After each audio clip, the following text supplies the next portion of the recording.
That hurt bending over. Well, welcome to the this week's start of this week's edition of the Chocolate Mountain Show. I'm your host. Eight Wind is timeless. It all starts with a gentle sadness. I am the holder of the continuous ball field of the Hero Twins. I am your galactic daddy-o sitting on my galactic patio from Minnesota to the universe.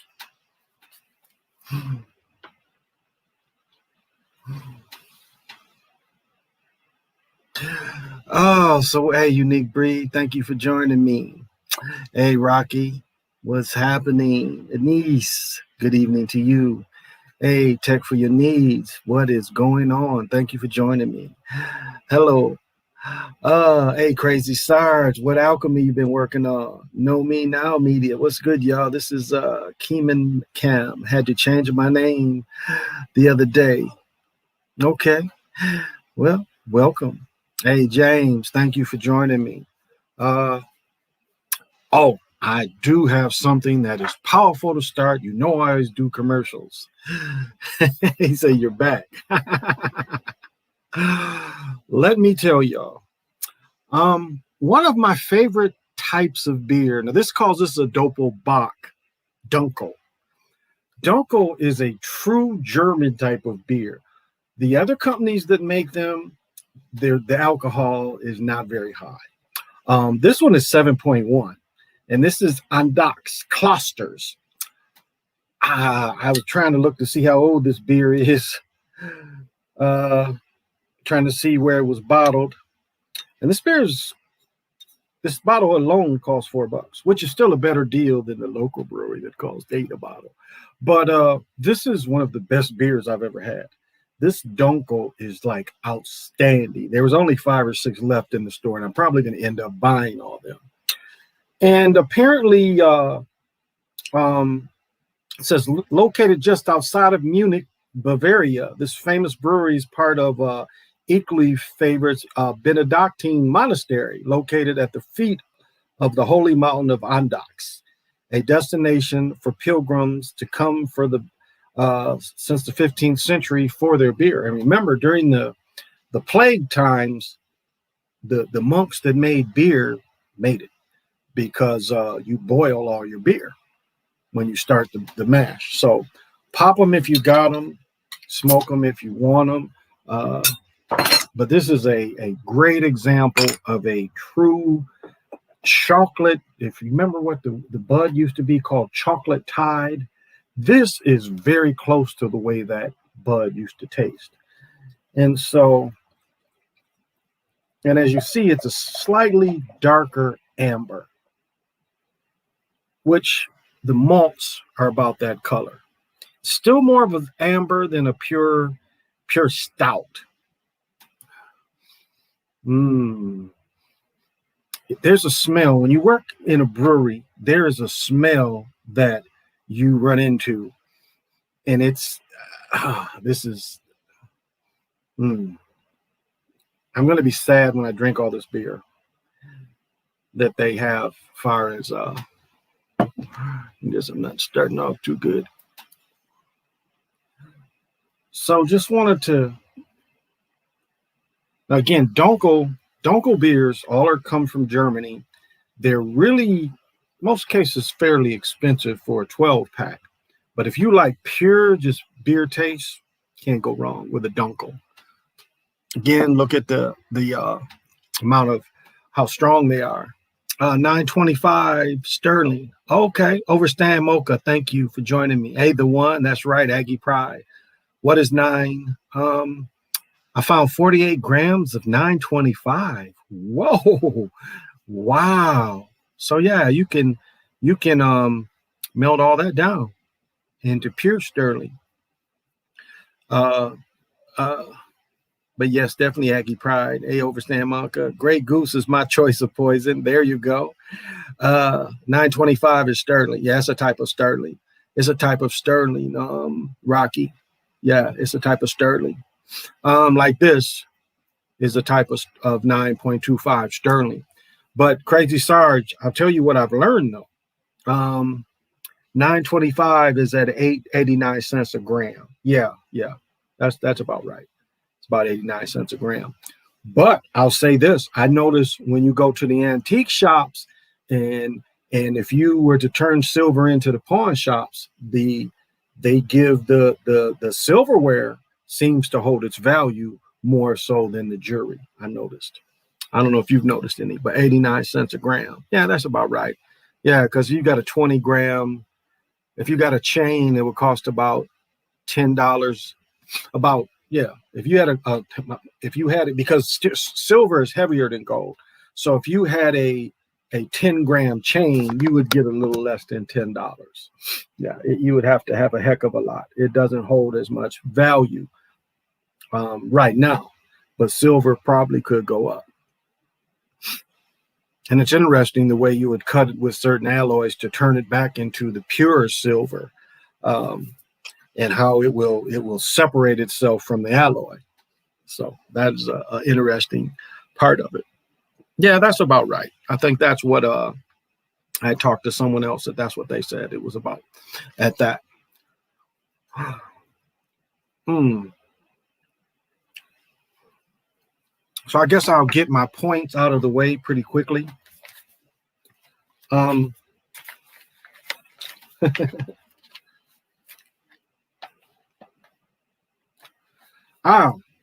the first thing, someone was reporting a giant statue that's in New York with the typical African head being on, like the old African heads would be on the walls and stuff back in the 70s, that type of art, almost like the shield kind of head. And now they put one on a statue, and then it is on like a kind of European type of body. But that shows in a lot of ways of what a lot of people have been saying. Even Dane has been saying that, PNN has been saying that. But it shows that, well, two things. It shows that the information that came from the Africans that gave them some of the higher sciences, but it does show also that some of the Europeans can be looked at as the African as well. And we know how that became. So the mask appears the way that, and that's how the mask is so large, because the mask was probably a type of entry point, is what I'm guessing, is that they were allowed to get some of this knowledge through the mask, almost like that show The Mask, like the movie with Jim Carrey, how it showed you put on the mask, you would get some of these powers. It's very close to that. That is probably, for most people's thinking, it's probably a type of that, even though I think that is a kind of what was the Thor's brother, Loki. I think that was a kind of Loki trickster mask, but it would be something similar, that the information that came to some. And so I thought I would put that there. And then another thing about sports that has become pretty obvious, like Utah and Dallas are the teams. So again, when you look at, instead of continuing to let American basketball players thrive in sports, when the merger came, they pretty much blackballed a lot of the American basketball players. This didn't turn around really until Magic and Bird came. And of course, we know we have the first European players coming over. But it's interesting. So now it looks like what they're going to do is keep two continuous teams of mostly the outstanding European players. We already see the one in Dallas, and then we see something very similar in Utah. So it's interesting that those teams are the teams, or those cities are the cities picked for this special privilege, it appears like, out of all the teams. It's kind of interesting kind of thing. Okay, this next thing I want to talk about is kind of what's going on in a lot of cities. Now, if anybody looks at what's going on, and like look at the number of shootings this last weekend alone. I think here in Minneapolis we had something like 8 shootings. I know Chicago had a number. Some of these cities have had a number of shootings. What I've said before still plays into what we're seeing in the cities today. Now, I've already said this area is a test case. They're still picking at people's psyche about the Chevron, the Chevron thing. And there's still it's quiet kind of what happened out in Brooklyn Park or Brooklyn Center. It's kind of, that's a little quieter, but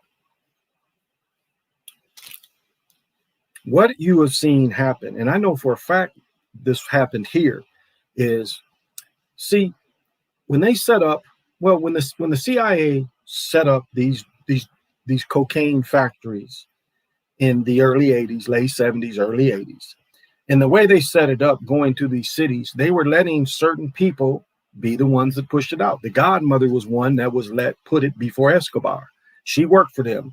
A whole bunch got caught. She just moved to Florida. The heat went on her. They moved her to California like she was in jail. I mean, so they've always had their hand in this. So now that their pressure is on these cops, what you're seeing is a lot of these crimes are backed by these same police forces in these inner cities, because there's always a way to keep the peace. I mean, that's just the way it is. It's a way to keep the peace. So these people have natural, movies show you this all the time, this connection between, the rackets, syndicate, and the police to keep the balance, especially when one has the money to throw money around. So now, with their interest being hit, again, like I said here, the police get kicked out of the clubs, shootings the next weekend at the clubs. You can't think this is a coincidence. There's no way that this kind of thing is a coincidence. And so I'm talking to people over there, like I mentioned before, 7 or 8 shootings again in Minneapolis this past weekend. People calling me. So this is what it's going to lead into if you don't see it already. Was it a Batman that showed this? I'm trying to think of the anime that showed this. But prison cities are going to be a real thing sooner than what we know. People talking about taking them to camps. No, they're going to turn the cities into the camps. This is kind of what almost happened with Floyd. They were going to block the city off and starve the people eventually. It was already in the process of that happening, of the people being starved out. It was already in the process. That's what would have broke it more than the troops. But what we're going to see, and Chicago's going to be one. Now, how many neighborhoods Chicago, I can't say.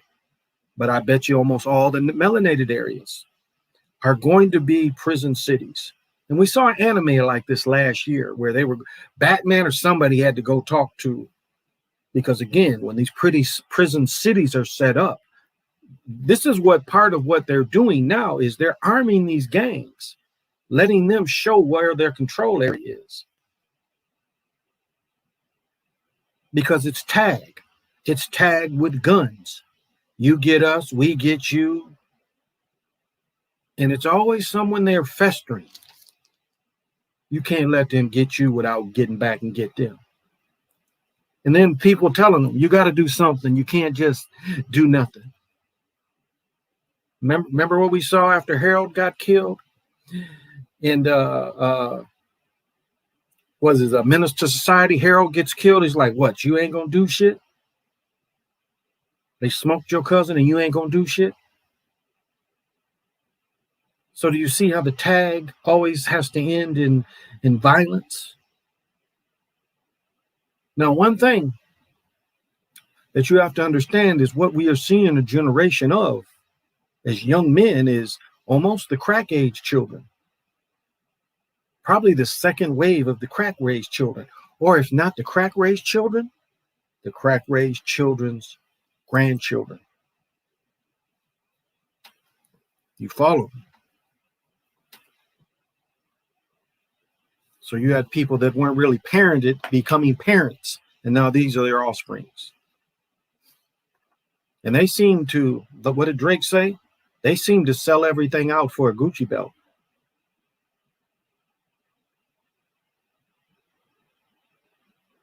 And they are making these killers younger and younger. And sadly, this is the reality. This is the reality. Now, it's nice that if all the melanated people that could be together, that's a nice thought. But the reality is, unless the who I smoked generation is dealt with, they're going to be in control one day. Think of a little psychopath 15-year-old killer by the time he's 25. He's had to kill his way to get to some kind of status or whatever he gets out of doing that kind of thing. Keep track of my time, okay. Do you understand?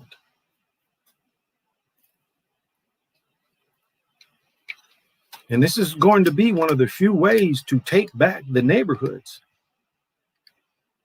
No, but you got to keep this in mind. This generation is backed by cops. Now, no, I probably could never find one and trace it right back to them. But make no illusion. This is who is behind this. Just as I spoke on carjacking. Doesn't go up 300% in a year. Just doesn't. That's not a natural way that crime moves. There's nothing new. I think the most the cars that get stolen on purpose now, and the way just a popular car is them Dodges. Is apparently easy to steal them, easy to kill the system that's supposed to kill the engine. People can get around that.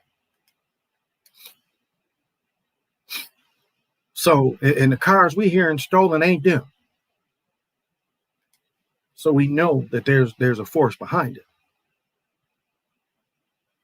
And this is the sad thing. This is the sad thing about the prison cities. You can't afford to live anywhere else. You might be forced to live in it. Raise your children in it.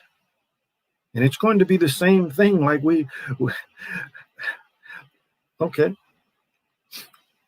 The gangs of New York is going to be that. Where the outlaw element runs the little area. And long as you some kind of way succumb to that,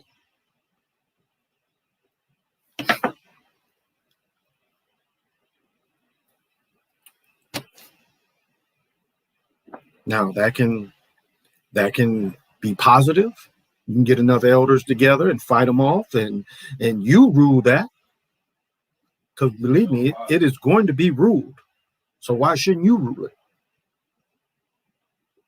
It's going to go to about 115. I'll put it in there. I like you. No, you like the shirt? Yeah. It's like dry fit, but looks like a regular tee. Yeah. No. I don't care. I can get mine. When your lips touch my drink, I feel like I have to throw the drink away. So why are you trying my beer? What kind is it? It's the kind that gets you stabbed. Oh, bro, you put that whole fucking bottle in that cup? Yeah. How? It fit. That's a huge bottle. Okay, make sure that top shuts. Yeah, bring me one of them too. Tastes good with the donko. Not this many. There's 3. I don't even want 3. Philadelphia is insane. Let me catch up. They fucking up the they did that shit in Atlanta like 2 weeks ago. Reported over 20 dead. What happened? Yeah, right. It's an AT&T world. I'm just living in it. Somebody got killed. 2 weeks ago, like over 20 dead. Yeah, they fucking up the system. How do we defend ourselves then? If the deck's stacked against us like that? The one doesn't humble, man, foolish or something. I haven't done the research of the word humble. So prison cities they are stuff millionaire. Philadelphia is insane. Noble C. Mr. Okay. Noble. Wow. Prison cities where they plan to stuff melanated people. I drank to that. Too fast for death.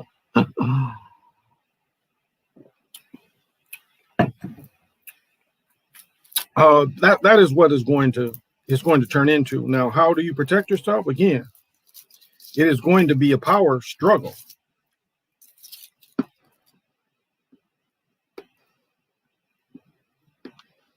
Mm. Mm. Mm.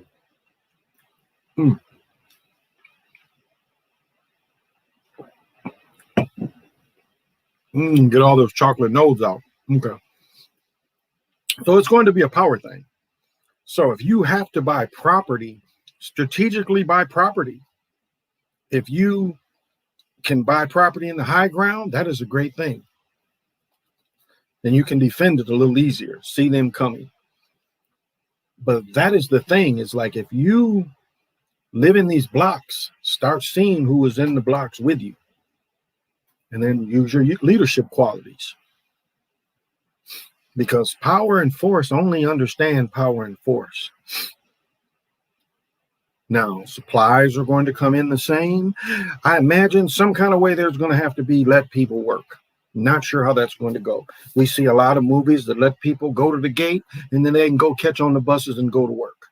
And then they come back, they work in another part of the area that's not the prison, but they can go work there, maybe visit stores. Maybe we'll see how that goes. They're still going to get money. That is the way this system operates. But you just might have to live behind the gate. What do they call that? Work. you get out, can go work, and then you come back to prison. So this is a possibility that we might see. So that is a possibility. That is a possibility. And so people have to be aware of that. And it doesn't necessarily mean weakness for everybody. Some places are already above their local law enforcement. And so they've already got this set up in place.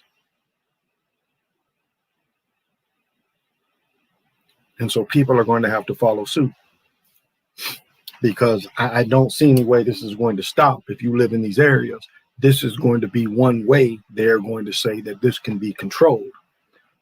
So, the next thing I kind of wanted to go over is, let me see these cats' name, because it's just funny if you look at how some of this stuff is going on this platform here, and the people they want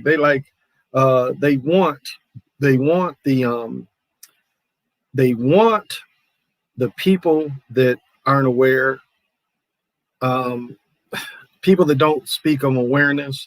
They don't really, they get little works, but a lot of these people that talk about the new thing, the culture, without giving out really any real solutions, these channels go crazy. But I want to give them up their credit. Yes, Hip Hop Uncensored, those brothers. And they had John Sally on. Now, this latest one they did, check this out. This gets to my whole point. So it says John Sally goes in on Dr. Umar Johnson. That's why I said, I commented when they asked Sally about Vlad. Was Vlad part of the system? Was Vlad FBI or intelligence? He didn't answer. I called cap on John Sally. He didn't answer the question. He was saying, you carry these surveillances around, their surveillance. No, answer the question, John Sally. Now you want to attack Omar, which is an easy target. There's a dude who got rich on attacking Omar, but yet you wouldn't attack Vlad. You give Vlad a pass, but you attack your own brother. So we already know, but even Sally keeping that relationship with him, we already see what Sally's about. Sally was out there. Sally was part of Jalen Rose's Rise. Remember, Sally was on that show, Best Damn Sports Show, period, or some shit like that. So Sally been out there in them rooms. He wasn't going to throw Vlad under the bus, but he'll throw Johnson under the bus. How do we feel? How do we defend ourselves? I feel hopeless and alone between and more stuff. I sometimes wish, yeah, Rocky, it is a lot of that on both sides. It really is. It makes you wonder how you can feel the balance.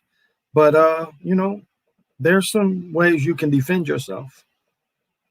And so do a little more research on your area and get the proper ways to defend yourself. Everyone should have some kind of firearm and more and more. I think one thing that Nick said, Brother Nick Taylor said, is, what did he say? Two is one and one is none. Because if something goes wrong, if you got just one firearm and something goes wrong, you just got one knife and that knife break. You just got one bat, club, whatever is at hand, whatever the threat shows. So that's how you defend yourself. Vlad is the other one. Vlad is definitely government. He is. And, this system is kind of to blame for that. See, people was steered to him to make him rich. And we know he's one of them folks. He's Eastern Bloc dude. So we already know who he is. But people was steered to him. He was built up. So it's a lot of people behind him. So do you understand how this thing works? He comes out of nowhere. Well, this is the place to be on YouTube. And a lot of brothers is complicit in that. Then these people want to come back and say it's a game. Y'all was loving him up. And then all of a sudden you want to come back because, again, that's controlled opposition again. They started it. They saw the opposition was coming. So they threw his main supporters is let them be the opposition. And I think the storm is a lot stronger than what they anticipated. But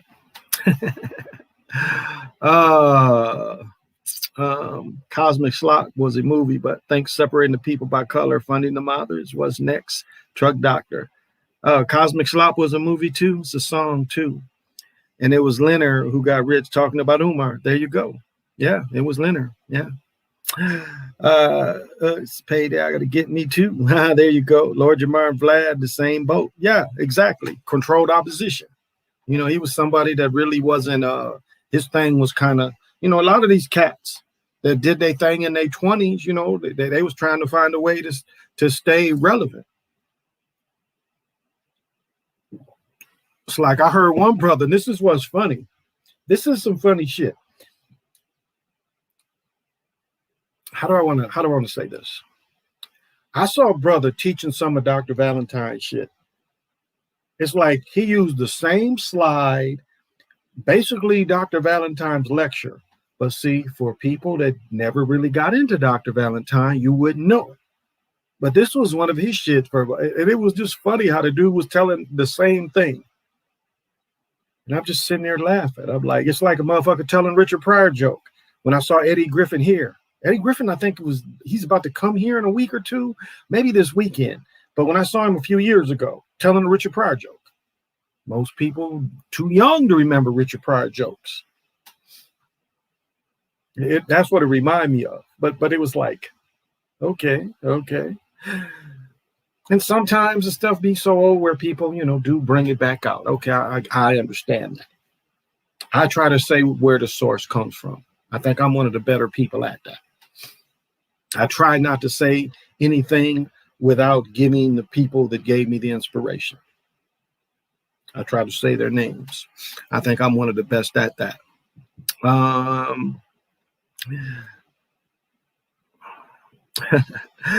mean, just be, see what you really need. I mean, right now you buy the threat that you need. That's the thing, is you meet the threat that you think you might face, have that. Because keep this in mind too. This is a real thing. And I've said this before, is if something does happen, there are going to be people that got weapons that's going to get killed. And then weapons going to be there. And they're going to be pretty new, especially in the beginning if the things do turn to this. So That's the thing about getting common weapons. Because most people are going to carry these same kind more so than some others. It's going to be easier to find 223s and 9mm than probably 40 cal, 357 cal. It's just going to be a little easier because it's going to be so common. That's what people are going to have.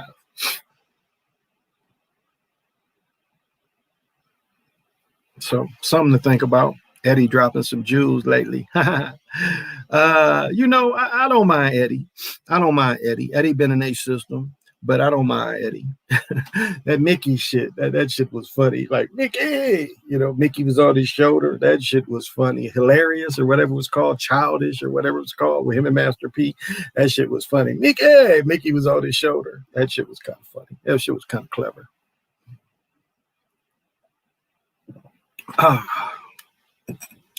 And Eddie in that movie beating his windshield out so his girl can't take the car was the same thing as Richard Pryor shooting his engine. So bought his wife a new car, and his wife said she's going to leave him in the new car that he bought her, so he shot the motherfucker, so it didn't work. I think most pimps would feel like that. Not with that motherfucker, not. I still want to know how Richard Pryor jumped the 8-foot fence while on fire. Would anybody like to test that out and let me film him? We'll go right back to the fence he claimed that he jumped while on fire. So that shows the part of the story that how possibly could this guy who had been freebasing for a few years suddenly catches on fire and he has enough energy to climb a fence while on a fire. Something about that story just doesn't seem right to me. Watch the movie version. Okay, I'll catch that. Because George Clinton, he wrote a song called Cosmic Slop. And then Maggot Brain, one of George Clinton's brothers, was killed. And when they found him, that was all they found. When they found him, he had maggots in his brain. And so Eddie Hazel plays the original. But yes, Eddie's part of that. So it's like taking a little grain. These cats get old and they have to play different roles. But remember, he's still in that system, part of it. So there's so much that he'll say, and so much that he'll keep in. Where it seems like it is a type of with the folks, but we know better than that. We know better than that. This is a role they take on. This is a role. So that's what these people are. It's entertainment. They play roles. They play different characters. So, and I'll say this. I admit, I listened to like Sly for a long time, and even Truth Teller saying that it ain't no hope, and it really looks like that. It really, as much as melanated people try to get together, it just that's not gonna happen. It's too far going. We got that Who I Smoke society, a generation. No help in that. There's no help in that. When you have these people that have who have barely experienced life, and you bring out the psychopath in them. And remember, when these children are chosen to do these murders, there's a hand behind them. Now, I imagine there's a 15-year-old that, however way he got his hands on a gun, and this motherfucker he don't like, or maybe killed his cousin, that goes out there and revenges him. I imagine that does happen sometimes. He was already a psychopath. But more than likely, there's an older hand behind them. More than likely.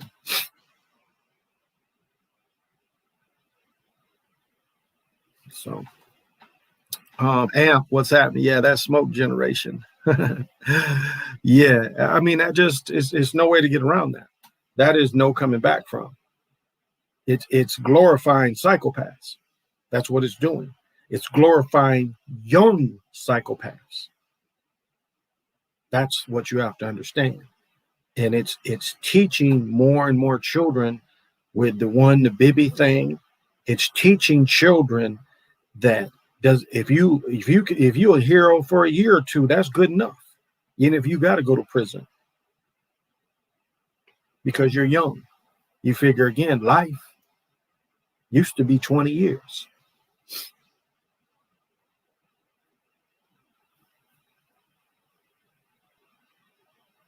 But this is sad because it's an unstableness. It's an unstableness.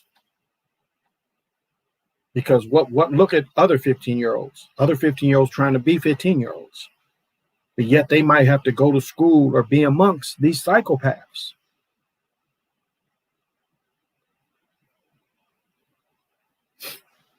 And just like when we look at Benji Wilson in Chicago, wasn't no accident who gunned him down. That boy's a young man that's out in his 40s probably. So he was gunned down on purpose. They stuck that boy there to kill that person, to sacrifice him for Chicago future athletes. Wasn't no accident. The way his baby mama got him out to school. They saw how his hot temper was. He punched a teacher or something. So they saw how hot-tempered he was. So he was easy to set up. He was like Sonny in The Godfather. Got a girl to get him worked up, got him out to school, and walks him right into trouble, danger. You see how this kind of thing works? Then they want to tell you that the way he bumped into him, he didn't like it. And a 15, 16-year-old boy killed that young man.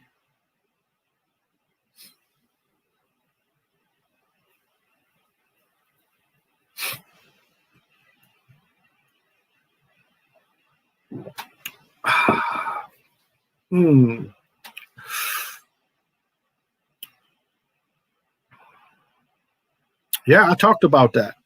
Yeah, Benji Wilson punched a teacher, I think. He got suspended. He might have missed one game, but Benji Wilson punched a teacher, I think. I talked about that last week for Fast for Death. I talked about his brother.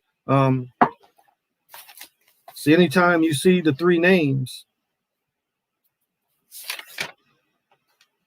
here it is, Terrell and Tar Cohen. Anytime you see that, you know it's ritual. So I talked about this the other day, the 9th. So that they give you all three names to show you this was ritual, this was sacrifice. And as I mentioned, this is A&T, but just shows you that's the price of fame. That is the price of fame. The price of fame is really hell. What makes it ritual? The three names make it ritual. The three names spelled out like that make it ritual. Because I haven't run the genealogy or the Gematria. I haven't ran the numbers on it, but I bet it adds up. I still don't know if even Zach talked about this. I didn't listen to all this stuff, so I don't know if he even picked up on this. But the three names, you would just say his name, two names. Brother, his twin brother. You ain't even got to say a name. But every time you see the three names, that goes back to the shit that shot Lincoln. The three name thing. So that shows you it's ritual. That shows the system that it's ritual. Twin brother. What was it that he didn't have? It's like Walter Payton had a younger brother that he made the NFL too. Eddie Payton, I think was his name. And that's why I call celebrities that they take the L and they die instead of I call that the Walter Payton, because the celebrity dies instead of one of the family members. The celebrity dies. What is it worth a man to gain the world but to lose his soul? There you go. Oh, thank you, Anise. Yes, if you guys like what you hear, the like button always has helped. Oh, I think I did see the movie Cosmic Slop, though. I'll make a thank you, Anise. That is kind of you to say. I'll look this up because I think I did see it.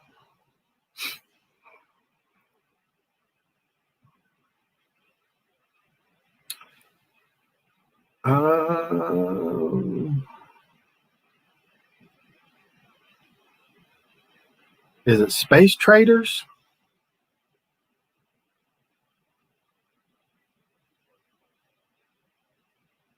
That's the Cosmic Slot movie. Let me Google it. I'm not finding it on here.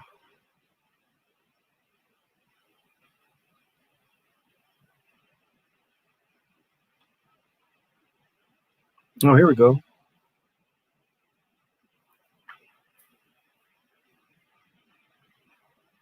Oh, this is still, this is still George Clinton. Okay, yeah, here it is. It's right here. Real Black has it on. Okay. All right, yeah. I was talking about Bootsy playing that line. Do do do do do do do do. 3 names with Lincoln: John Wilkes Booth, Lee Harvey Oswald, the dude that killed the guy that almost killed Roosevelt, but he shot the mayor. Was it mayor from New York? Just listening to that. Was it one of the mayors from New York that got killed instead of Roosevelt? Yeah. The dude who shot Reagan. I mean, it's always like that. When you see Ritual, they always give you those 3 names. It's more to it. It's more than just a normal death when you see those 3 common names. When you see the 3 names, it's more than just a death. They're trying to alert people that this is more to it than this. So, look how shiny my nose is. It was beautiful here today. I think almost high 60s. Still very nice here.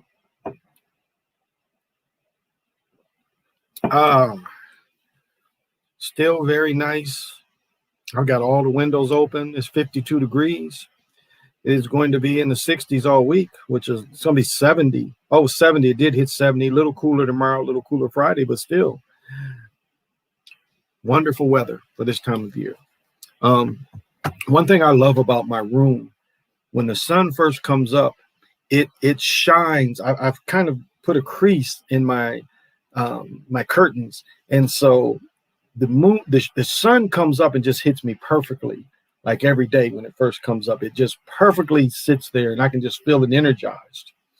And then today, sunny for a good 45 minutes outside. Just again, for those of you that you feel you can't meditate and you feel that there's something blocking you, a beautiful, clear, sunny day, you just you can catch sun up. That's a way to do it.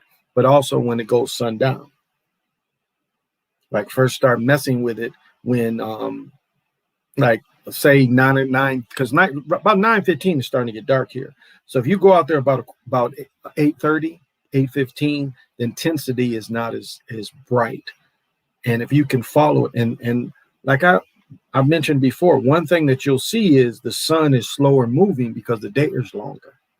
So because of the long days that's leading up to the solstice, the sun, you can interact with the sun a lot quicker, because after the solstice, the days started getting shorter. And as you try to deal with the sun, it just seems like it's running from you. But this time of year, it's up there forever.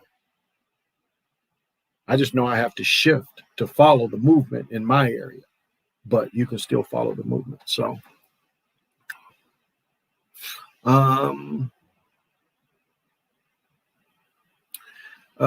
yep, Lee Oswald. It was a mayor from Chicago, and it was Eisenhower. No, Rocky. It was when Roosevelt was running for president. It was at one of the speeches. This was like had to be 30, 31. I think didn't Roosevelt become president in 32? So this was before when Roosevelt, I think, was running or just elected. So he got shot from 17 states. What's the meaning? Nino, you got to give a better question. Sheesh, thank you for joining me. Yeah, David. Right, Sheesh. Yep, Mark David Chapman. So many bombs. Yes, Truck Doctor. But yeah, it was Roosevelt. This cat was. I was watching this thing the other day. The dude was about to do something, and they popped his ass. They act like they were shooting Roosevelt. They was really going after his ass. Oh yeah, the Sardine got shot and kept talking. But this is what you see throughout. Even the dude, I think, that killed King. I mean, this is the thing they do. The only one that wasn't was Sirhan that is supposedly shot Bobby Kennedy despite the wounds being in the back. And it's eyewitness, as I said before, that will admit that it was a dude named Senator that admitted he saw the security guard shoot him in the back of the head. That's his initial report. That he saw the security guard standing behind him, and the shooting started, and the security guard shot him in the head. The gun was, they got a picture of the security guard and everything. But that is this guy, I think his name is Senator Crotman. I can't think of the name. I lost those books a long time ago. Yep, James Earl Ray killed King, which we know he didn't. Neither of the Kennedys were killed. No, they weren't. I don't know about Bobby, maybe. I can't, if whatever happened to him, his children didn't take it well. I think Bobby Jr. OD'd. So his children, whatever happened, his children didn't take it well. But these were probably more sacrifices as well. Yeah, we got Jimmy Carter still alive. So yeah, JFK that wasn't real, as I talked about the other night. Nothing about that JFK stuff was real. That was some Peyton Place shit. That was 1960s soap opera reality. That's what it was. It was a reality show. Really was a reality show. And he's alive now playing the Jimmy Carter. You know, they just made fun of the little angle that made them look like little people. Because here, some of the entities were little people in their own realm. They would have been considered, even coming here at first, they were the little people. They use bigger bodies now, but that is what their real heritage was. They was some of the little people. That's why you got shows that show these little people. Hey, Lorenzo, thank you for joining me on this beautiful, beautiful Monday night.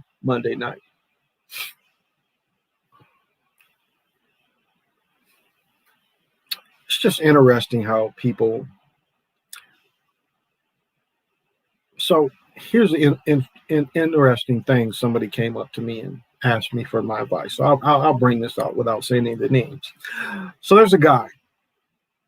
He broke up with a girl yesterday. But it looks like, Monday. He broke up with the girl Monday. But it looks like he's buying a house with another person Friday. So was that cheating? Was that cheating? He just broke up with a girl Monday. But already he's in a position to buy a house with someone else by Friday. They've already got the house, basically. So is that cheating? Would anybody call that cheating?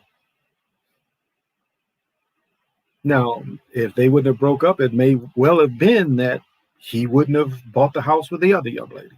I would say that. But life is fluid. Life is fluid.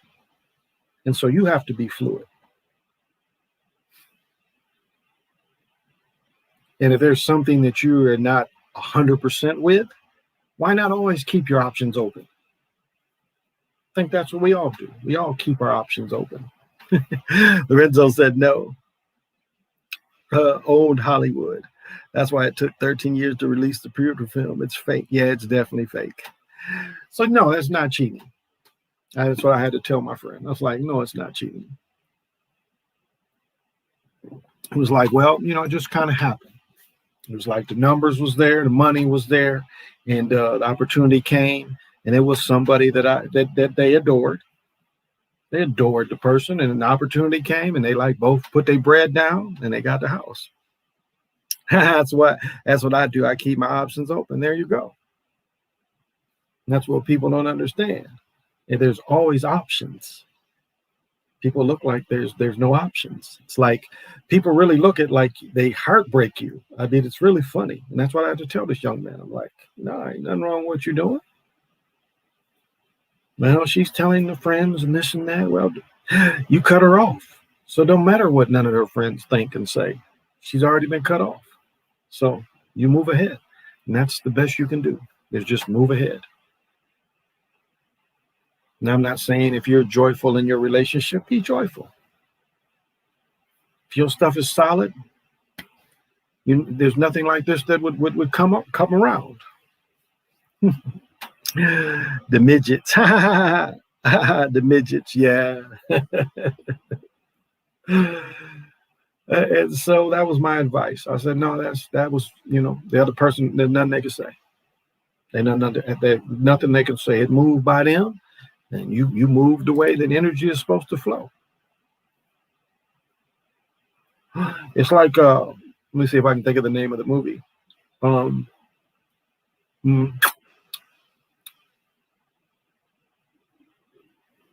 High Times, what is it? Something Times at Valley High. I can't think with Sean Penn in it. I can't think of the name of it. But it's like this guy wants to break up with his girlfriend. And he has this speech he's about to tell her, and he's telling his friends all about it. Well, the girl gives him the speech. It's like, this is our senior year, fast times at Ridgemont High, and this guy wants to break up with his girlfriend because he's like, it's his senior year. He got a job. He has a car. And so he wants to be free. And before he can tell the girl tells him that very thing, but almost like his speech he was going to give her. So that's how it goes sometimes, y'all. Yeah, fast times at Ridgemont High. I don't tell people my business. I move silently. Yeah, me too. I move that way as well. I move silently as well. And so that's all I got to say about that. I thought that was good advice. And I told the young man, good timing. It's good timing for you. Don't dwell. Don't sit there. Just get up and do something else. That's all you can do, is get up and do something else. There are a lot of people on this earth. And sometimes it's good not to be around energies. Because if you find the energy is not moving the way it's supposed to move, then you got to let that energy pass by. I know people don't understand, so many people are scared to be alone. But sometimes you have to let energies go by you. Sometimes it is better to be alone than add people's energy to you. So that has to be kept in mind too. And so don't just be with somebody just because you're lonely. Again, I don't know what that feels like. I have never been lonely a day in my life. I don't understand that. I personally don't understand that concept. I couldn't tell you how that feels. I have never felt lonely a day in my life. If everybody in the world died and I was the only one on this reality, I still wouldn't be lonely. It would be something I could fuck with and I wouldn't be lonely. Long as shit I like fucking with is around, and if nobody else is around, it'd be a lot of shit to fuck with. Damn if I'd bury everybody. Like, motherfuckers, y'all just gonna rot in place. But yeah, that's kind of how I do too. I don't brag about things. I let the things happen. I let the things come to me as they come to me. So that's how we all should do it. And sometimes, some ways. Like they say, let it rain, let it rain. Tomorrow might be a better day. So that's how I always look at it. Tomorrow is going to be a better day. Hey, Siova, what's happening, man? Glad to have you join. I have so much fun with this little box. It's funny what a guy said. A guy I've been watching people that have these little Manocasters, and he said that he cracked And he said, well, the Manocasters are people that still use the Yetis. Well, the Yetis are a good phone, a good speaker for doing this. But he just cracked. He was like, yeah, but it is an entry thing, but it's a fun little thing, and it's a thing that you can take with you to cast as well. So it's a lot of potential, and it's fun. It is a fun little thing. It is definitely a fun little thing. So I dig that you turned me on to that, Siova. Thank you so much. And so it's just a fun little thing, and that you can add on. But being able to take this and podcast with this somewhere is a good point, because there's some places where I want to meditate. I know a great place to take this would be, and I'm pretty sure it's 5G out there, is there's a mound. Excuse me. And if I could podcast with this from the mound, that would be great. That would be a great way to kind of do it. So I'm going to look at all these kind of things too, because I still need to go out to the mound before the 4th of July. Yeah, if it wasn't in a pandemic, I would keep it for outside live streaming too. Exactly. That's a thing that I want to get some places in nature. And there's a lot of places around here in nature that got the 5G. This is where you would see the 5G benefit. With this kind of device, and 5G pretty much is spreading. I've told a lie about 5G just being downtown Minneapolis. No. My friend lives west of the city. Again, Minneapolis doesn't really have a west side. You come into Robbinsdale, and then you go into Crystal. That's kind of the west side. But my son just moved from over there. My best friend lives over there, and he has a Note 20, Note 21, whichever the newest one, and they 5G. And he's like, yeah, we get it at the house. And so with a unit like this, and you going somewhere podcasting with 5G, you would see what 5G is about. Putting this system out somewhere where you would have 5G, you would get really good results. You would get really good results from your 5G podcasting. I don't think people realize that. Because 5G, my mother lives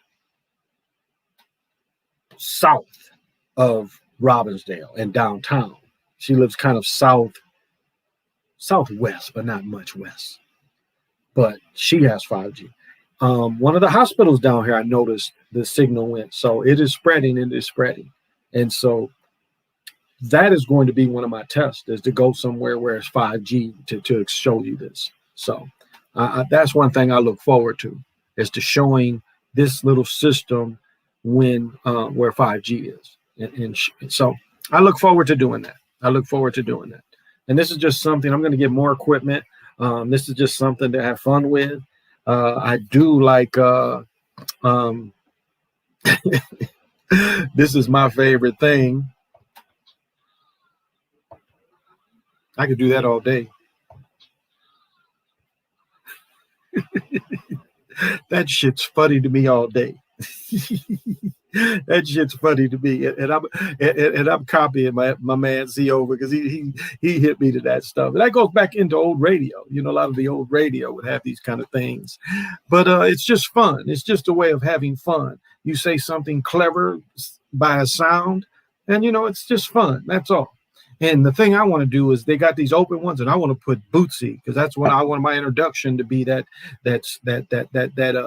universal bass playing of Bootsy. We want Bootsy. I want to hear that boom, boom, boom, boom, boom, and everybody say Bootsy, and put it with 8 wind.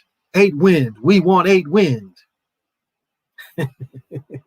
That's the kind of stuff I want to open up with. I want to open up like that. So it's a matter of learning how to do it. So just to have fun with it, because why not? And I know I've got to get Brother James. James lives out in Arizona. I haven't had him on, I don't think, the new year. Yeah, I don't think it's been a minute. I don't think the new year. I had James on last year. Maybe it was the old channel. I don't think I've had James on this channel. So yeah, I think James was on before I took this down. The Awakened one called me.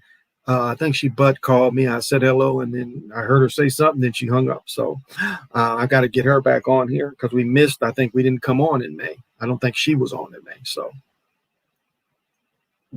So I've got to get her back on. So have people have people again with other opinions. So you just ain't looking at my very handsome face for 60, I must say, because there are some people. Like I saw a picture of a young lady's stepdad, and he looked to be in his late 60s, early 70s. I couldn't say.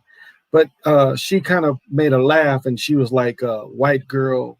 What do they call it? White girl drunk or loaded or something like that. He was passed out on the floor. And I'm thinking, birthday or not, I would never really want to be like that. I don't see how that's a good celebration for anybody. To put that hard of pass out drinking on yourself or whatever made the person pass out. That's not a good time to me. Some shit that make you pass out. It's like I could never do heroin because heroin will make you want to start fucking nodding, having the great dream. Yeah, I don't want it like that. I don't want to just be like standing against the wall and I'm just having a great dream. But in the meantime, I'm defying gravity by, remember the Cheech and Chong movie? The dude was at the unemployment office and he was like having a heroin nod. And the old man kept laughing at him because he had a cigarette and he would, the cigarette, the old Cheech and Chong movie. And this guy is just, he's doing like that. And the old dude is watching him, old drunk is there just watching the dude bob up and down. It's like I said, I got on a bus when my car broke down here in Minneapolis, when I was living in Minneapolis, and watching this girl. And it is literally like the girl took a shot of heroin and ran to the bus stop and got on the bus. Because I watched her get on the bus. I was on the bus already. And this chick was like, all of a sudden, she wasn't defying gravity. She just collapsed on the floor. And people set her up, and she did the same thing several times. And this dumbass bus driver kept stopping because, again, I got an hour to go to work. But who does that? Like, who thought it was a good idea to just take some heroin and then get on the bus? Now, when we had the trains, we had something that existed. People buy train tickets, and we had the homeless ride the trains all night. Trains was going out to the airport, Mall of America. Homeless was like, hey, I got a ticket. There's no time stamp. You can stay on the motherfucker forever. So when all this shit hit, they closed the trains down so the homeless couldn't ride up and back and forth. And I might have even brought this up. There's a church. Some people use church property. Homeless people build a camp on church property. Churches are bitching about it. The church is bitching about this. You would think the church property would be some place where people would be welcome. They had an old field. Didn't look like they were doing anything out in the field. So people set up a bunch of tents. That's kind of how the homeless do it here. And they can basically stay outside until October. November is going to be iffy. That hawk could come in November. Could come in October, too.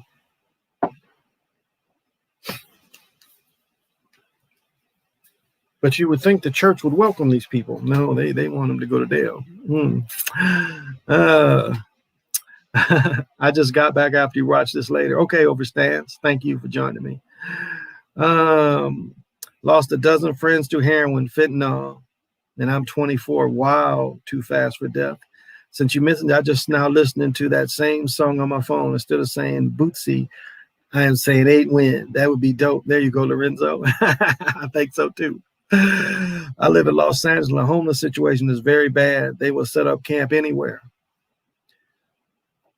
Well, I remember what happened in the 60s. A lot of people went in went in the canyons and went out in the deserts around LA or in California.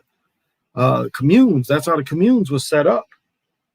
Is people was just living out on their own lands. And there's that land still available, but they want to hassle people about that. So they was smart. They was like, okay. Like, what did my father tell me? My father said there was a camp, old car dealership, again, San Bernardino maybe, where It's a homeless, like the car dealership left, and a homeless city built over this car dealership, or evolved over this car dealership. And so they've set up the system of homelessness because that's the capitalist system. People forget how much during the Depression, homelessness was a big thing. So you had hobo camps everywhere. So it's nothing new. And depression was a type of poor that you couldn't even imagine. I mean, the Depression was, if you made $1, you got maybe a month's worth of food. Oh, Fresno is the same way. Wow. Okay, Smoke Toe. That hawk. Yeah, Kingdom Cam. The hawk is no joke.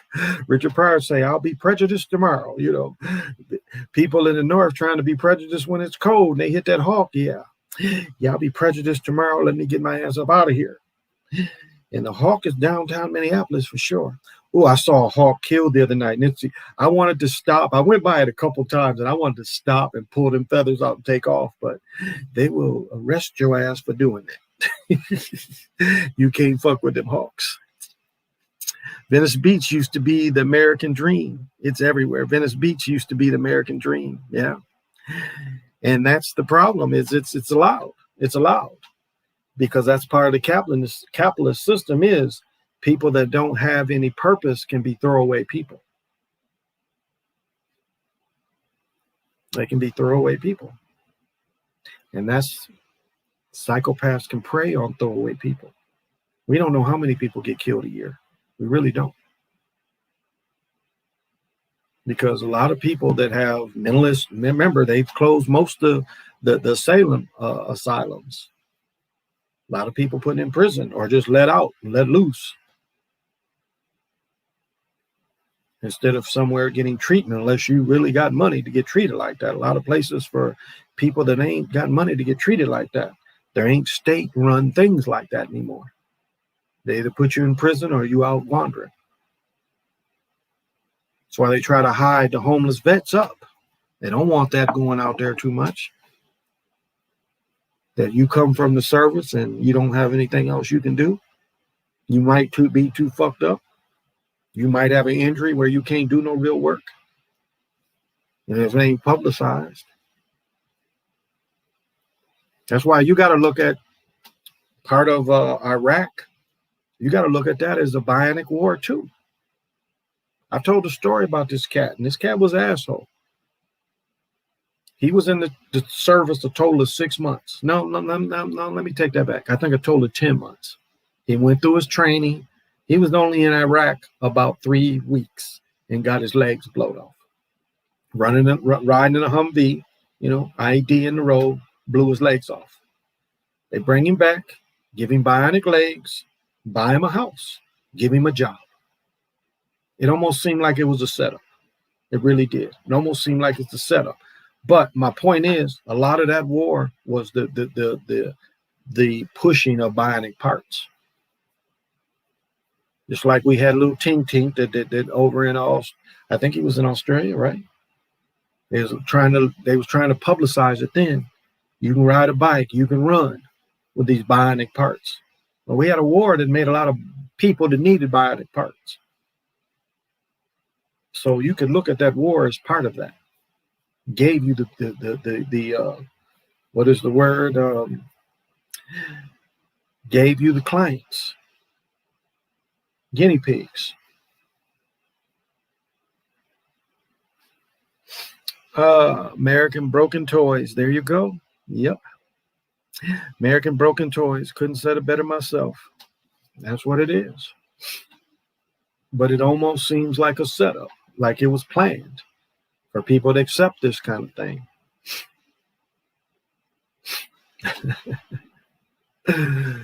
I heard one brother was like, man, just give me the bionic meat. Give me the bionic penis. And he said he'd be fine. Just give me a bionic one. I'm like, what do you mean by that? He's like, I want one that would just do real work. I don't care if I feel it or not. It's like when my uncle had multiple sclerosis and they gave him Cialis or Viagra back before it was that, but they gave it to him. And I asked him, did you like it? He said, well, my girlfriend does. I can't really feel it. And he couldn't come, but he said he could do it. I'm like, okay. Like, did you enjoy it? Well, she did. He didn't answer if he enjoyed it. I would have just enjoyed watching her enjoy it. Would have helped me enjoy it. But that's to each his own. Normalized society. That's how they found out most African Americans have pineal gland is not calcified. Interesting.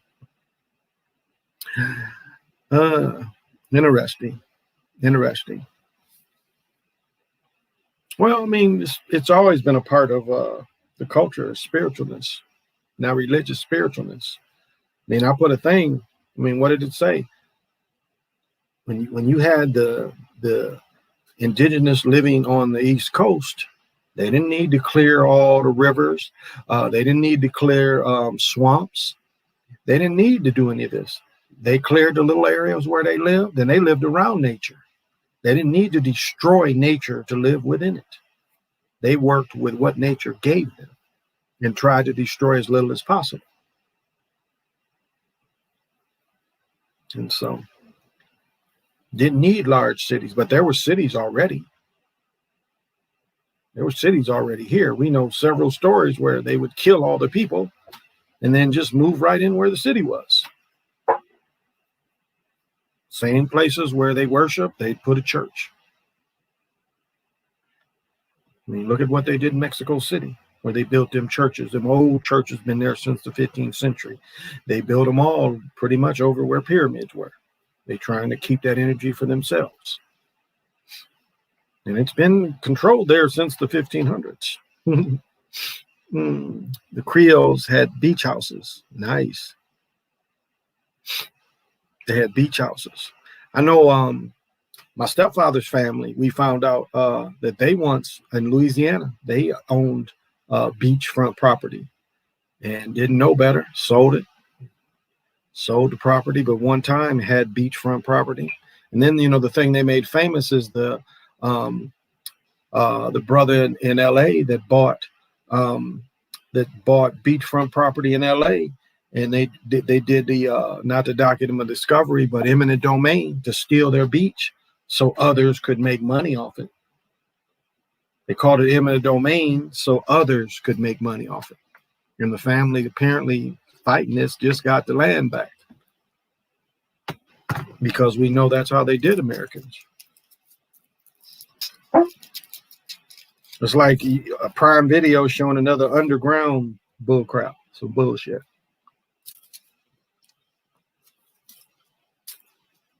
I ain't gonna never get off that slave bullshit.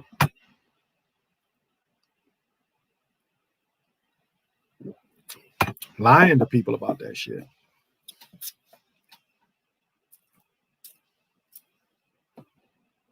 But that's where they want to keep people's brains.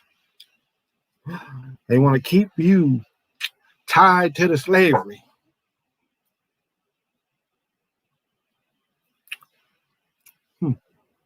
Not sure why that's showing that. Well, while I have a break, I'm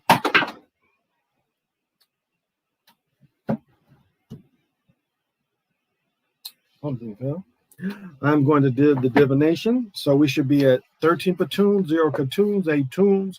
We should be at 9 uno, and we should be at 5 kin. And 5 kin goes into a new direction, which is called Chichen. And Chichen, this is the fractal that those that would like to absorb the Mayan fractal.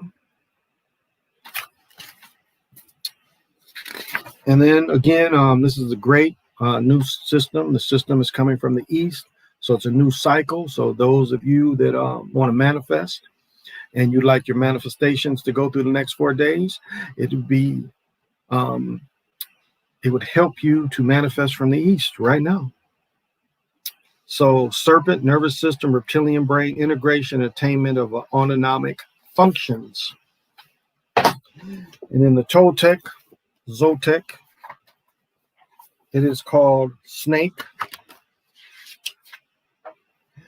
or koto. Here's the fractal. In this image, we see a Yoni whose high place in the Toltec hierarchy is shown by having the snake as his walking stick. As in most traditions in the world, the walking stick has a double meaning of an instrument to aid elders and an object that holds and represents the person's, power. In the other hand, he holds an arrow with blood, which represents the struggle and efforts that make the person capable of achieving such mastery in the handling of energy. To the Toltec, blood was precious fluid that contained the essence of life, and often they would offer some drops of their own blood to emphasize their commitment to spiritual forces that they were in connection with. The blood on the Yoni's arrow was most likely his own, which he was offered in some purification ritual. Through such efforts and sacrifices, he was able to handle the power of the snake. The scorpion on top represents the pitfalls and temptations that the spiritual seeker may face if he or she does not continually strive for impeccability.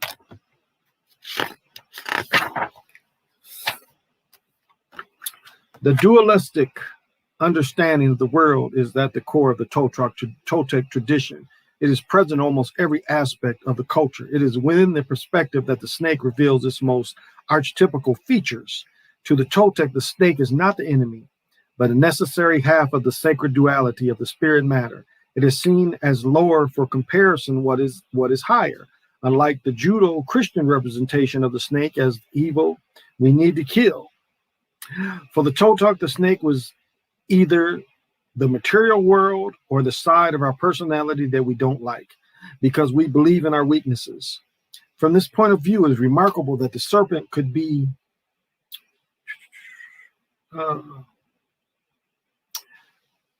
remarkable. The serpent could be a symbol. Okay, here we go. From this point of view, it is remarkable that the serpent can be the symbol of power and at the same time the symbol of weakness that needs to be transcended. This apparent contradiction is consistent with the system of knowledge that is often was built by the juxtaposition of contradictory truth, which is so much a part of the Toltec culture. The snake is the symbol of weakness, but is also the symbol of power, because power arises from embracing the part of the self that we reject as a necessary principle for growing.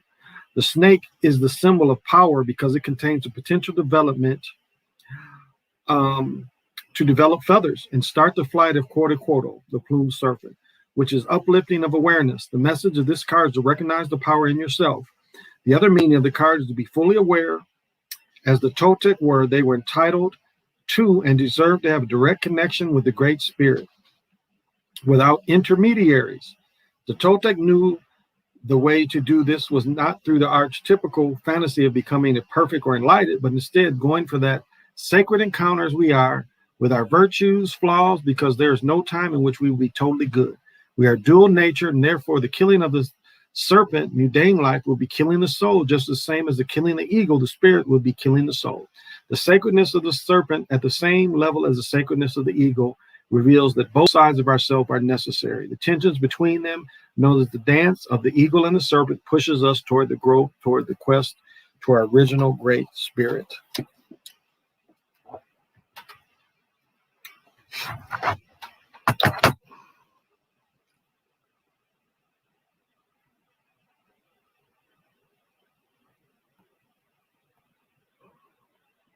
This boy cooking.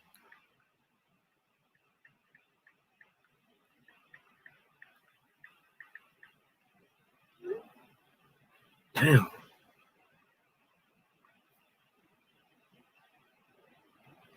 FaceTime K-Dog. Oh, there he is.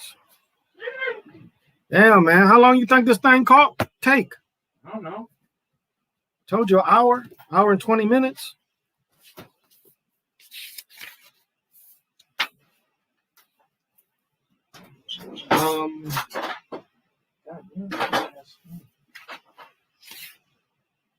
Here we go. Am I engaged in a negative pattern of thinking about myself?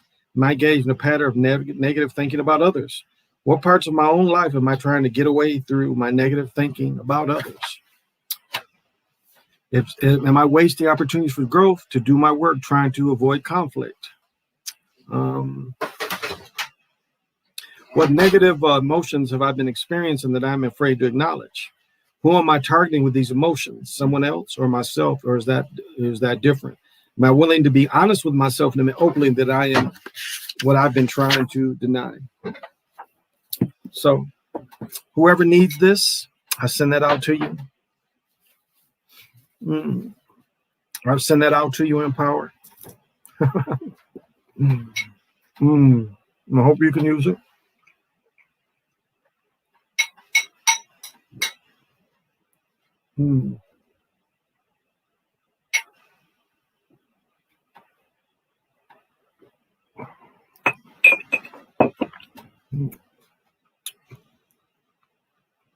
The chocolate nose with the chocolate nose drinking the perfect beer. But you didn't want all three.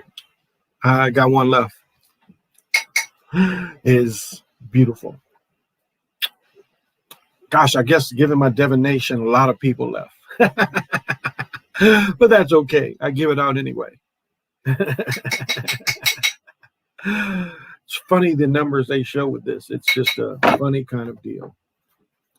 But as I've said before, I give Bobby Hemmett his thing, where Bobby started with a room full of people, and 8 hours later, it was one person in the room. Bobby sat that next to the person, and Bobby started working with that person one-on-one. It's like it doesn't matter, because I know how they do these numbers. They try to do these numbers to encourage, discourage people, and say that what you're saying isn't valuable to one other human being on this earth. Everybody's gone? No. It was like about almost 30 people in there. Now it says, since I gave my divination. You know, it's not instant. Those people could have left like 10 minutes ago, right? I know, it's a delay. Yeah, it's a delay. It's a delay. I understand that perfectly. It is a delay. I'm hip to that. But that's all right. Where's there going to be a safe place in the Americas? That's a hard call. That's a real hard call. We've had the first run on gas. Again, trying to believe that some other government set this up. No. Baby man making an appearance. Yeah, oh yeah, that's him. His food was done. So that's why I got all these windows open, because I knew it was going to be hot in here, and it's warmer in this corner anyway, and all these lights I got. So it gets warm here. So I got all these windows open. Plus I'm just very, this is kind of going to be the summer clothes. It seems like everywhere you go, they just dry fit kind of shit. But yeah, Mr. Face, I call him. But yeah, so, and he's about to graduate next month, high school graduation. So we got all that coming up.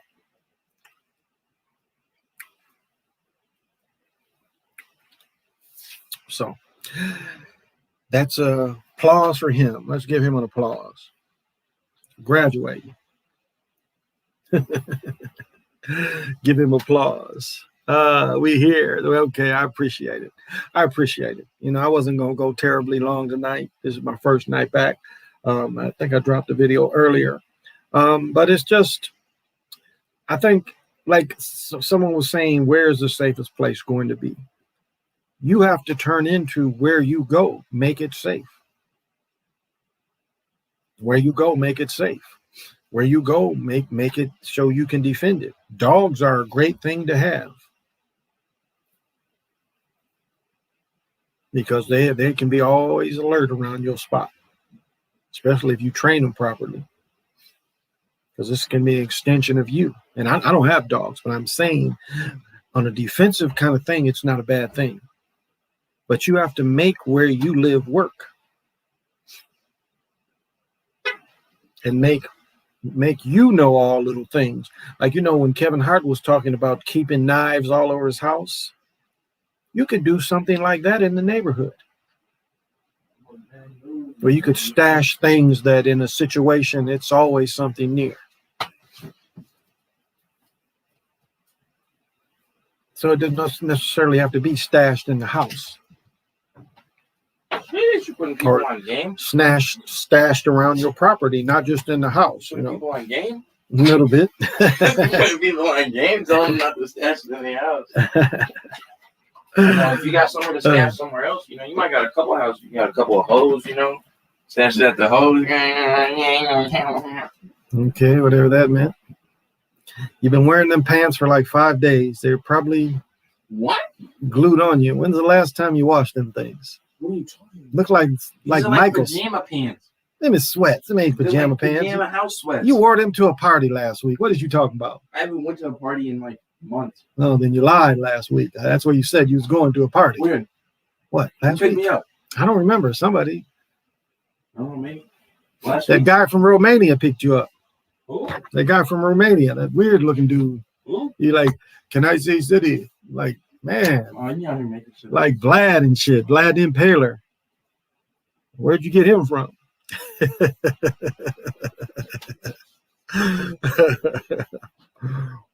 Hmm. But that's my partner. That's my player. Hmm.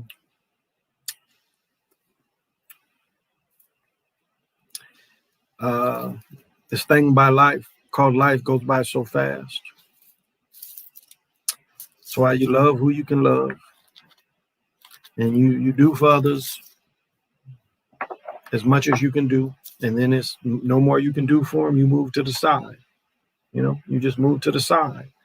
Don't hold grudges. People come and go. That's just life. But that's the thing. Even when it's bad, it's good because it's life. It's like this weekend, I was able to be helpful and did a little work. And I don't feel too bad. That is one thing I want to say. Even though this CBD lotion I bought smells like strawberries, it is effective because I did a little bit of work to help someone out. I did a little bit of work, 2 days worth of work. And I can't go to the chiropractor till next week. Messing around. I could have got in, but messing around. But on all my sore places, my elbows, because I wear elbow braces. I keep the back braces. I almost hate buying them because they don't last very long. It's like a big waste of money. I wish I could find one of the old-fashioned back braces that you could just tie up in the front. They just don't make it like that. Because the ones that Velcro back braces, they end up not working very well. You'll get very limited use in them. The old ones that have the steel stuff in the back, I wish I could get one of them and you just tie them like a girdle and they'll stay in place. They don't make those anymore. But last night, after doing the work the day before, I put it on my back. I put it on my elbows. I wasn't sore. Now, I do have a massage gun, which gets a lot of use. It really works. I think I paid $47 for mine. No, $37 from Macy's. I think it's regular $75. You can get them mostly for $50. But what they're good for is if you're sore, and it's almost called like a friction kind of movement where you rub where it's sore, that is good for the healing. And so I put that CBD on. I used that massage gun, and I woke up today expecting to be sore. Wasn't sore. I was expecting my elbows. Wasn't. Because what I'm torn here. Yeah. On this arm, I'm torn here. And on, let me get it right. So this is torn. And on this arm, this is torn. Yeah. Torn here. And I think I'm torn there. So, and I told the story here. I talked to a doctor on the phone that wanted to do surgery on me. He wasn't even in the office. He's like, yeah, we can set up surgery for you. You can come in and and I'm going to work how? If you operate on my goddamn elbow, how am I going to work? And I don't even meet you. I just get, go through preparing and like, hey, doc, how you doing? Don't even get to look at my x-rays or anything and tell me what you're going to do. No, doesn't work that way. So, but it helped. This, even though it's love smelling body CBD lotion, it helped. So I'm not selling it. I don't have any types. It's over there on the table, but it seemed to help. my hands have felt a lot better. And that's not even including the Sugarite. The Sugarite, it definitely tightens your skin. So I don't know if the women, like you make mask or something else, you made a mask out of this Sugarite, it would do the same thing. You would get, like when women get this, and I'm going to work on my own just to see, but how women get this kind of stuff and get them wrinkles here. Yeah, I think this stuff would work that. And I'm going to do some work on myself to see. But yeah, so all these exciting kind of things that are going on. I love the parent-child banter. I love talking shit with my teens.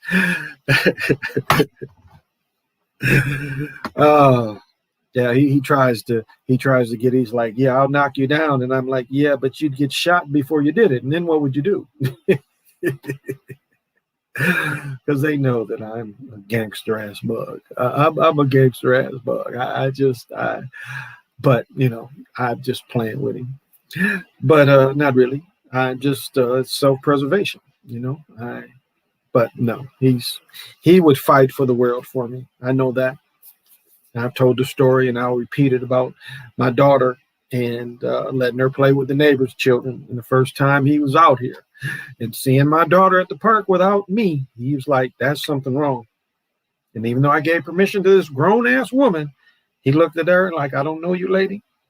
And that's my sister. And she coming with me.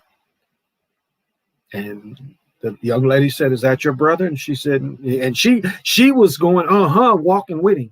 Because she knew. And what did she say? She was only about 4, maybe 5. What could she say?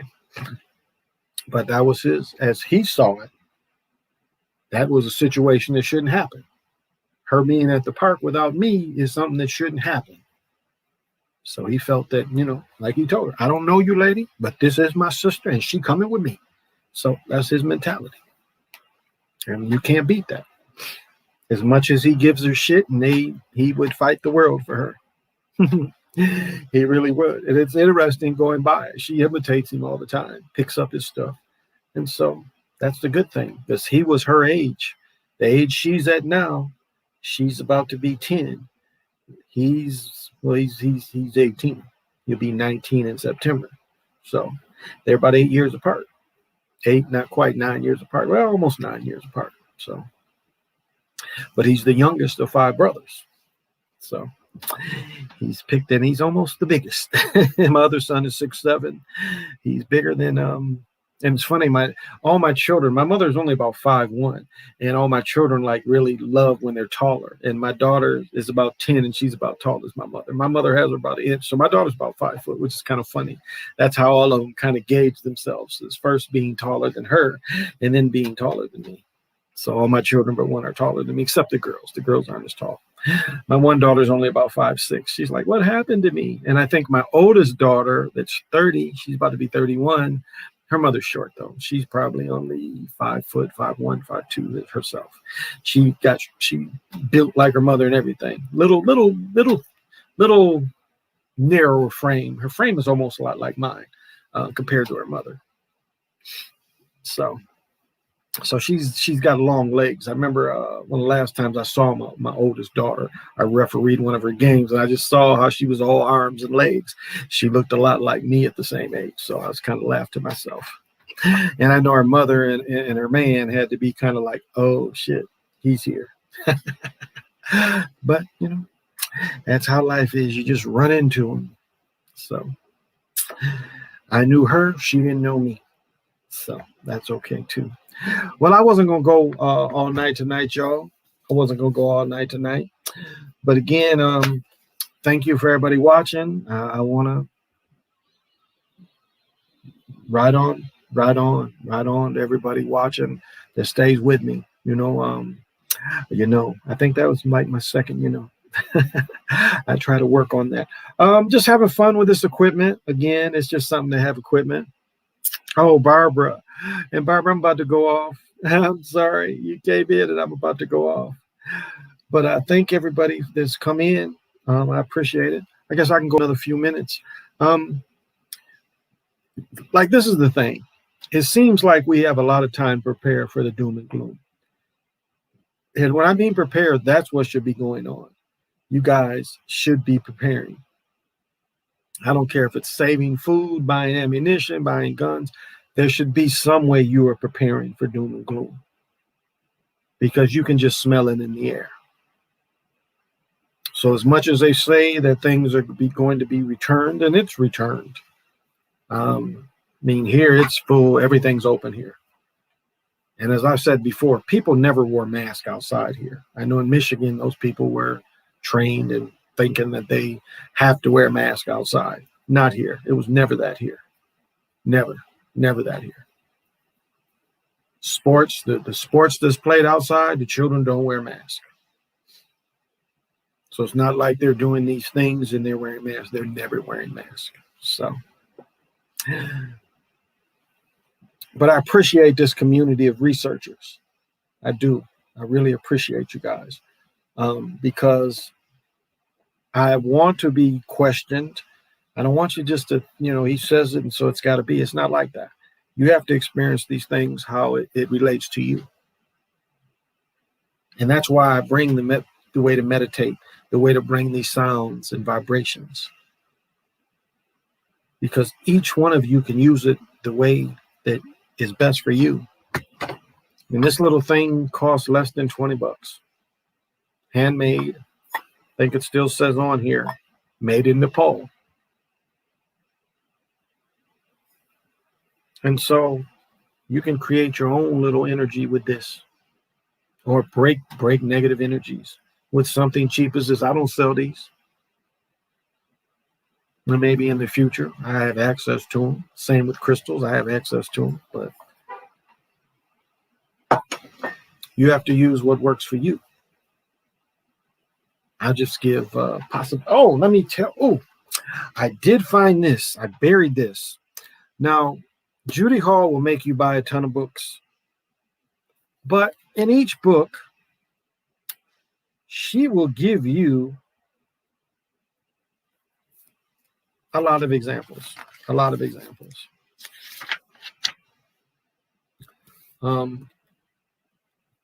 Like she goes the history of where the rocks are found and how they're formulated.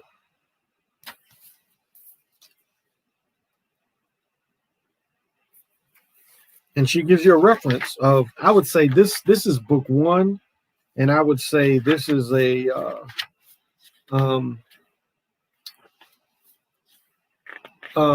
good starter book. But she has healing crystals, holistic crystals, crystal wands.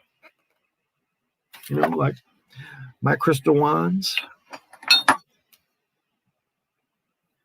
How to use them. Crystal hearts. Choosing a crystal for healing. Crystal action. Crystal care. Crystal cleansing. Crystal meditation.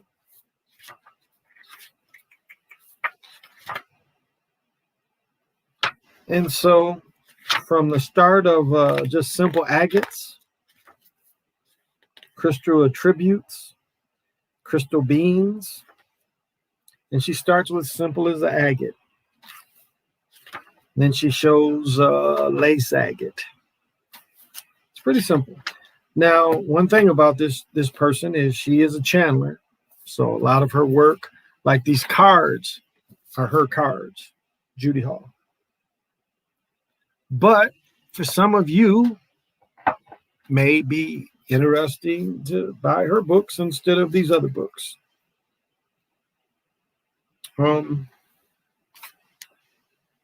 Yeah. But it has some of the popular crystals and some crystals aren't so popular. But it's a nice little reference. Let's see if she has the K2 stone in here. Let's see.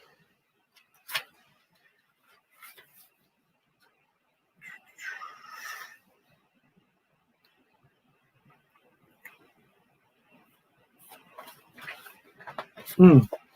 166.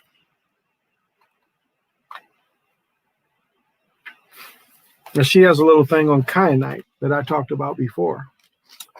This is black kyanite. Kind of grows away from itself. And just tell you how hers are.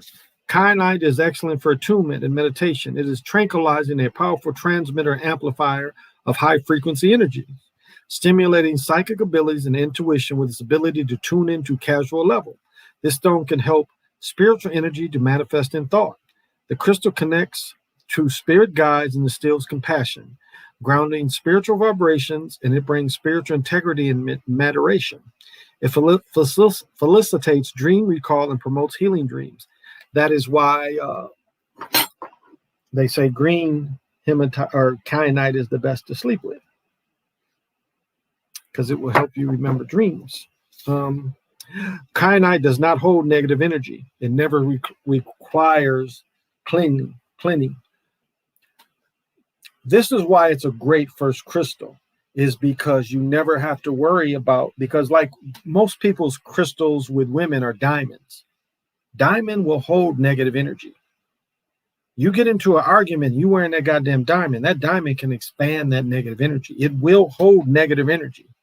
Sugarite won't. Kyanite is another one. Selenite, they will never hold negative energy. These are great first crystals. Psychologically, kyanite encourages speaking one's truth, cutting through fears and blockages, opening the throat chakra. This stone encourages self-expression and communication. It cuts through ignorance and opens to spiritual, psychological truth. Kyanite treats muscular disorders, fevers, the ungenital system. What is the ungenital? And then she gives position between the navel and heart, where to wear it between the navel and heart. In addition to genetic, blue kyanite strengthens the voice and heals the throat. Black kyanite, which is this, grounds the body when aligning with chakras during or after meditation. So she's saying this is a good thing to carry when you meditate. But it's just another reference. So I have about four or five crystal books for reference of possibilities. And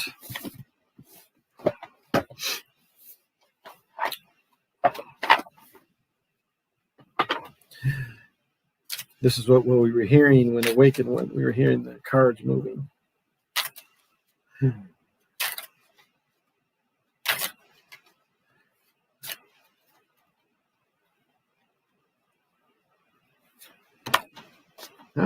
Okay.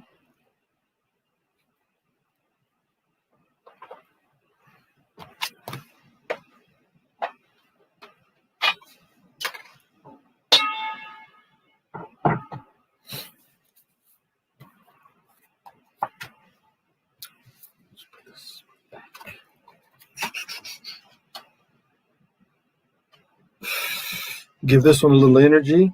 And so this is pink granite. And I have almost a stone almost identical to this one.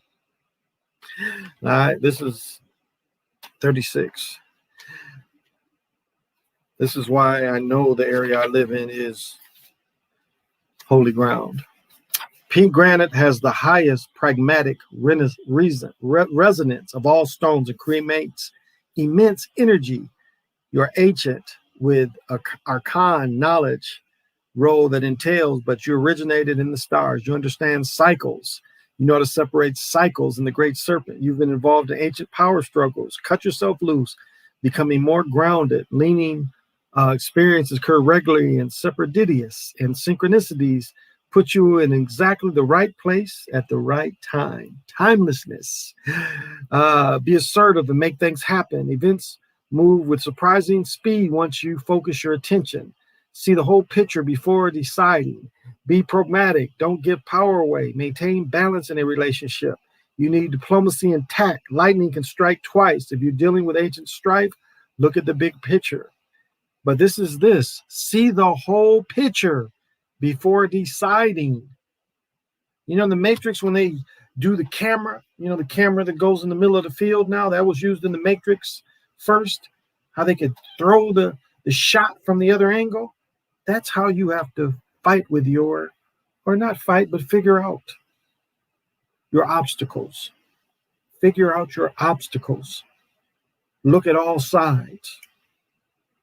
Even though maybe you are leaning, still look at someone, be able to look through someone else's eyes and see where they're coming from. Don't be so pragmatic in your own thoughts and your own beliefs. Be able to look out of someone else's eyes and understand.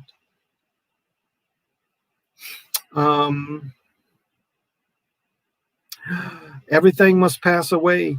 Death precedes transformation and rebirth. Because a part of you could die and you let it go. So I was saying with my friend, the relationship died, so you let it go. You're not slowed down by it. Because you never know. You might look at someone else and have dinner with them and be like, this deal has come up. I got this much.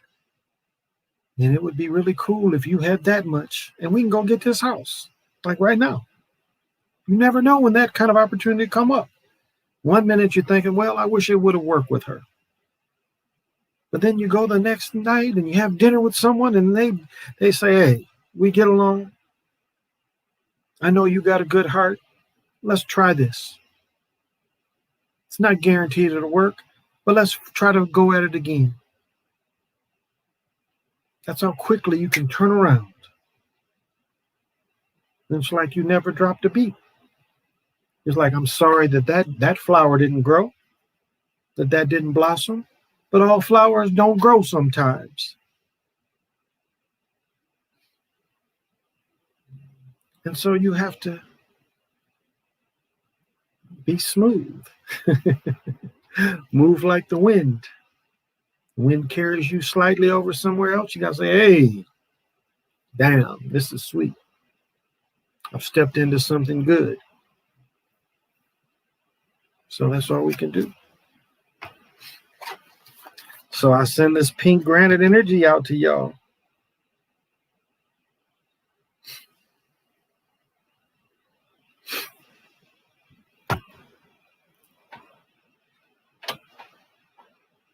And I wish everyone the highest vibration. Because you know what? I can't wait for tomorrow. Because every day I get better looking.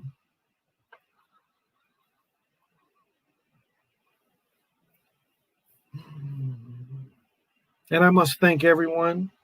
Standing ovation. Standing ovation to everybody that's hung with me this far.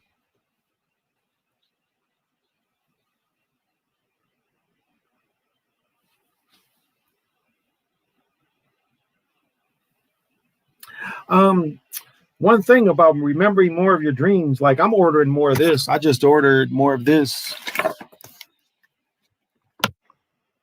And I just ordered more of this.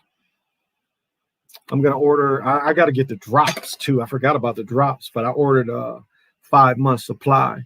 It helps with that too. It's like if you don't have access to Shungite, that is one of the very next things that could work. Giving you a lot of that Shungite kind of thinking. But when it's in your system, you start, like I was asking my daughter about visions. And anyone out there, have you had visions? Because a vision is different than daydreaming. A vision is not daydreaming. A vision is, and give you an example, and I know this is not a great example, but what a vision is you are sitting there and not necessarily in kind of forgot about this. Not necessarily in meditation, but just kind of silent. And all of a sudden a clear scene comes into you where you see a scene. That is what a vision is, where you clearly see a scene play out. That is what a vision is. That's the difference between a difference in a daydream and a vision. A vision is a clear picture where it just comes into your reality and you see this thing. It takes you there. It takes you and you watch what happens. And sometimes you may only get a snippet of something. but that is what a vision is. And so you have to see. But another thing about remembering your dreams is write down, keep a pad next to you, next to your bed, and write down as much as you can remember, and just keep that as your dream book. But the thing is you have to like, say you do 7 days. Well, you have to, in those 7 days, go back and see if any of this connects, because you just don't want to have a whole lot of stuff and then you don't know. So after about 7 days, especially if you start seeing a lot of things connect, start trying to make a picture out of it. And so you look at it and you're like, okay, this day this came, this day this came, and then you could build up onto that dream. So that's part of a dream. So you have visions more than dreams. You need Shugite. Okay, Barbara, I need to go to the crystal store to see if they have any, because I need to send out some other crystals too. So I'll see if I can get some extra, because it's not very expensive. You can get some good stuff.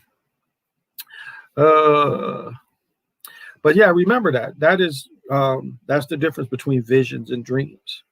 So you'll be sitting there, or even if you meditate, it could come into meditation. And that's the key. Like meditation, a thing that might make you not successful is, like, a lot of times when you start to meditate, you'll start going into the past. And that's a kind of a trap, because that's really what it wants you to do. Two things. It wants you to worry, or it wants you to go to the past, or start putting illusion in. And illusion is the future. And illusion is the past too, but more illusion is applied because the past has already happened. So all you're doing is giving life to something that has happened already. So it's like blowing up a balloon. It's that kind of illusion where you already have something solid there. You just got to blow it up. That is what the past is. But when you try to bring future illusion, it takes a lot more effort. You don't want that. That's not a vision. You want to clear, or excuse me, meditation. You want to clear all that out. And you want to know that all the thoughts are your own thoughts and not coming from anywhere else. You want to know that voice there is your voice and not coming from anywhere else, because we pick up attachments easy. I have to turn my oven off because I hear my oven on.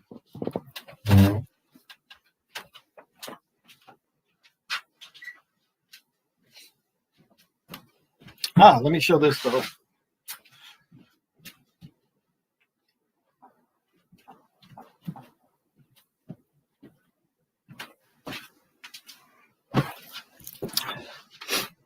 See, this is my pink granite that looks like that picture. Let me show you. Where's the box? And I found this. They tore up my street a couple summers ago, and I found this because I knew every day I would go.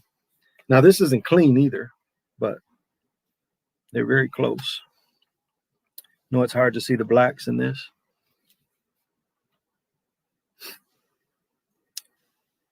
And there's no black background, but let's see if I can put it in my hat. But very close. But this is the high resonating of pink gravel, or pink, not pink gravel, granite, pink granite. I have a big ass piece too. I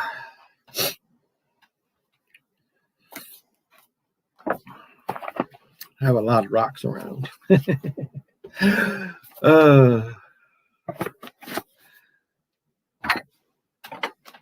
But yeah, this is a beautiful specimen. This is and that's a little piece of basalt in it. Like caught basalt. They call this glacier rock.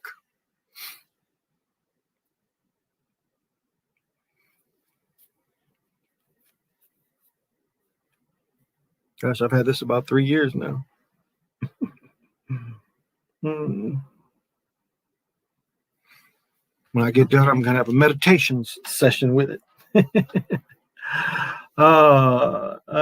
Appreciate it. I bought myself a steel drum and sat in the dark and let my mallets flow over the tones. Oh, that is wonderful. And that's how you have to do it. Like I have drums and have these bowls, and that's all you can do is just set your own rhythm. That's the thing. It's like it doesn't matter. It's the tone that you need at the time. That's the most beautiful thing that you can do is just play the tones that and that's why I like having these musical things around me. It's like you play the tones that help you. Again, spiritualness is about you. It's not about anybody else. So it's about what makes you feel good. It's the same thing with colors and clothes, jewelry. It's like what makes you feel good, what raises your vibration. That's why it's easier for a woman than a man, because they have so many more accessories that can look like $1 million, but don't have to be that much. Again, putting everything together. Men are pretty plain. The way we can't put as much together.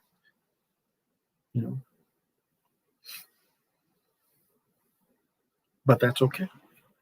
That's okay. That's okay. And it's just, how does it make you feel? Like, I wouldn't mind just having a guitar, just playing it. No, I can't play a guitar, but just playing it. It's like, I like that I have the little guitar thing on this. So I could probably do We Want Bootsy on one of these. Download it to that thing. Yeah, GarageBand.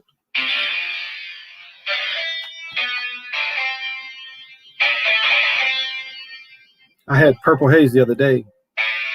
Let me see. Let me see if I can get it. I played Purple Haze the other day. Let me see if I can get it.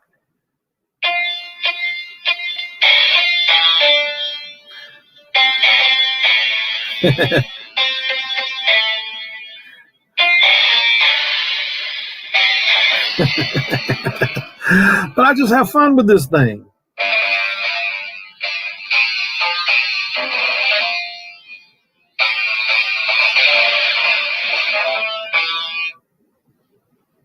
But it's whatever makes you feel good. That's all. It's whatever makes you feel good. It's really nothing to it. But you could do it.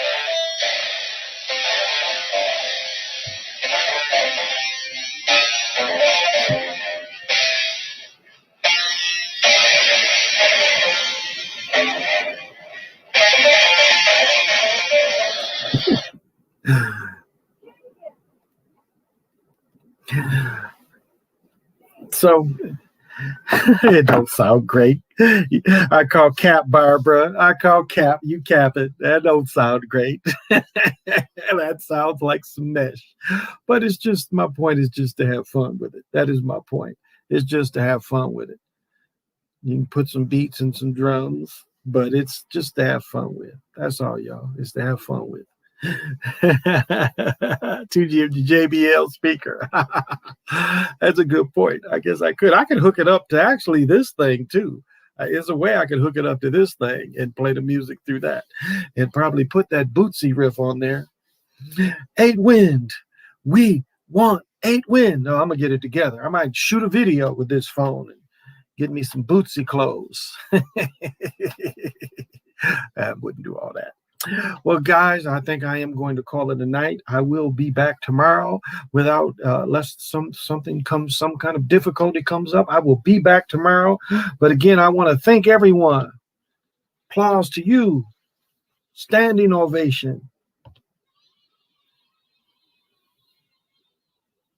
So I give that cheer to you as much as you give me attention. Rock on, brother. Got to have an outlet expression. There you go. It's just nothing but fun. So it's nothing to be judged. It's nothing that I'm trying to make money off, or I'm trying to show anyone that I'm the greatest, because I'm obviously not. Well, thank you, Anise. That is kind of you to say. And it is kind of each and every one of you to watch. I appreciate you coming on. I really love it. And I thank you for watching. And as I leave you with Ishan's poem, which is a little bit of Michigan history. I'm not a New York rapper or LA gangbanger. I'm just an old school Detroit crack slinger. And even though that was once my life, it's not today. So I try to come to everyone and have something positive to say. Something meaning, something deep, something rich, something sweet. but I try to be real as I can be. Because with your help, I can be the best I can be. So thank you for watching, old man. I appreciate it. Till we meet again.